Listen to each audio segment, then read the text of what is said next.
دور حاضر میں مٹی کی برتن بنانے کا قدیم فن دم توڑتا جا رہا ہے۔ تاہم حیدرآباد کے علاقے کمہاڑا پور میں یہ قدیم فن آج بھی زندہ ہے۔ حیدرآباد سے سلیم شیخ کی اس رپورٹ میں۔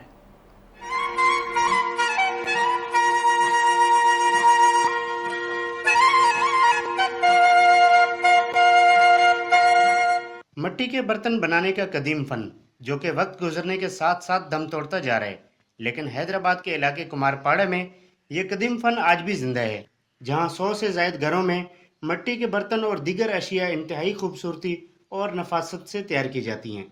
اس فن سے وابستہ کاریگر گلی مٹی کو بغیر کسی سانچے کے اپنے ہاتھوں کی مدد سے ہی ڈیزائن کر کے خوبصورت برتنوں کی شکل دیتے ہیں۔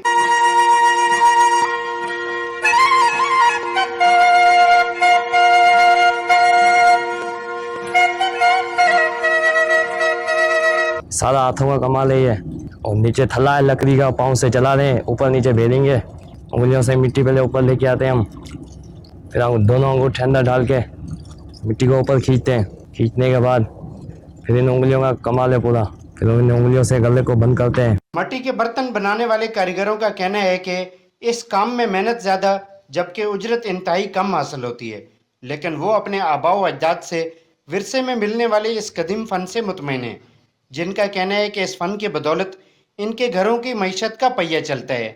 مٹی میں سے ہم روزی روٹی کماتے ہیں، بس ہم اپنی محنت کرتے ہیں، خود کماتے ہیں، خود کھاتے ہیں۔ محنت بہت ہے، اتنی محنت کا صلہ نہیں ملتا۔ اب ہر کوئی لینے والا یہ بولے گا مٹی کہاں ہے، وہ یہ نہیں دیکھتا یہ کتنا پروسیس سے گزرتا ہے مٹی، اور کس طرح سے یہ بنتی ہے، کس طرح سے پکتی ہے۔